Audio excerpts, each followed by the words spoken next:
Hello Pisces, this is a passion reading for March 15th to the 21st. And Pisces, we're in the final week. I'm calling it a passion reading because it's like this is the final week of a 9-month-long pregnancy, or for you, I mean for our world, a year-long pregnancy. We are ripe and ready to birth. We are ready to use Cardinal Fire to bring something into the world that never existed before. And Pisces, your energy, especially if you're a Pisces rising, your energy is one that is like just so ready. You've come into this new version of yourself, this new character that you are.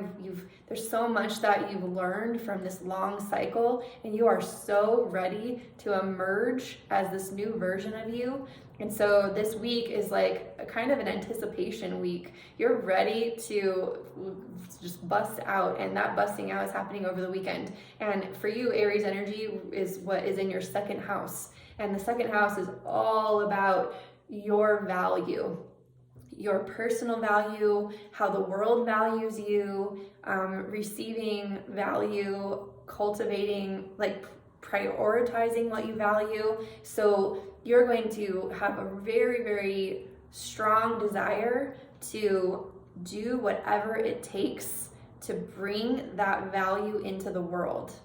And boy, like I'll tell you, this Cardinal Fire energy, I've actually recorded a separate reading about the archetype of Aries, so you may want to watch that. But this Cardinal Fire energy, some of us are feeling kind of overwhelmed in the state of Pisces, kind of exhausted already. So to think to add more fire to the picture could sound a little overwhelming, but what I am inviting everyone to understand is that this fire is a natural byproduct of allowing something to incubate for a period of time. So you've been incubating and incubating and incubating, and now it's ready to pop.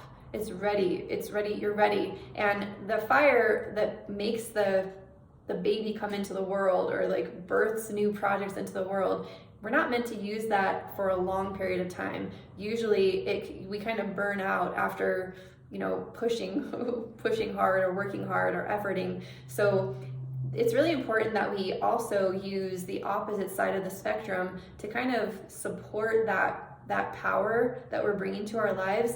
And that, for you, Pisces, that's intimacy. That shows up in your 8th house. So there's something for you around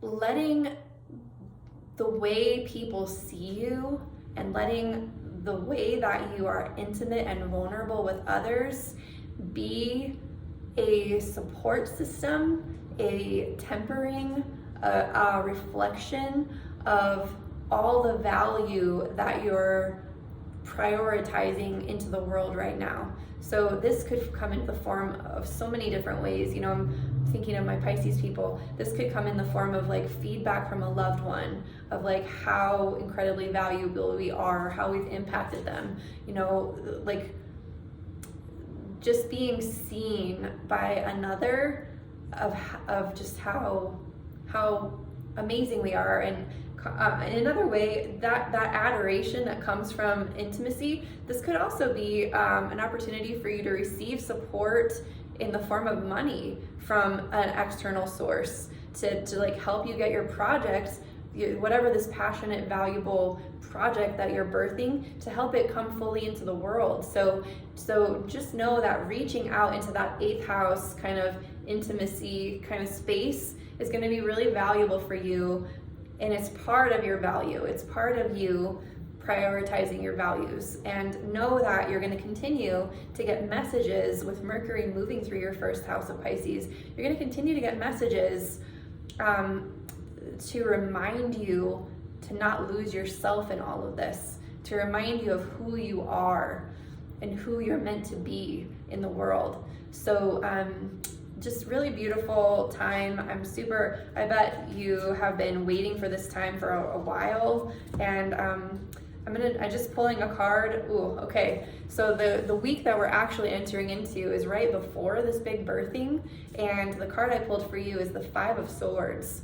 The Five of Swords is actually, so if you could imagine, let's say that you are a mother and you're about to birth, you are like getting super crystal clear on who you want in the room with you, who's got your back, who, like, you need to be crystal clear regarding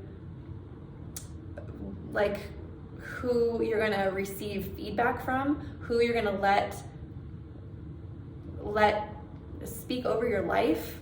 And you could actually experience a little bit of conflict this week when you're speaking your truth. There could be some like crossing of words, some like swords, like this is my idea, and you're like, nope, my values are more important than that, and I'm prioritizing that right now. And so this week of steam, just be aware and don't shy away from it. Don't shy away from speaking your truth and sharing your words, because that's going to bring even more passion and impetus to your projects. So really beautiful energy, Pisces. I'm also wanted to let you know that I'm currently offering personal readings.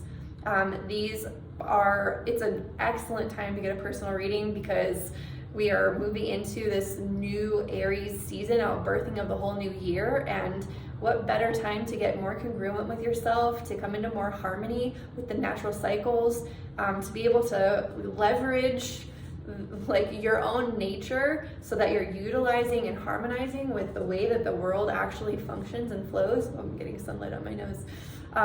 So if you'd like to get a personal reading, there's a link in the description box, so you can go ahead and book that. In any case, thank you so much, Pisces, for sharing these videos, and I will see you next time.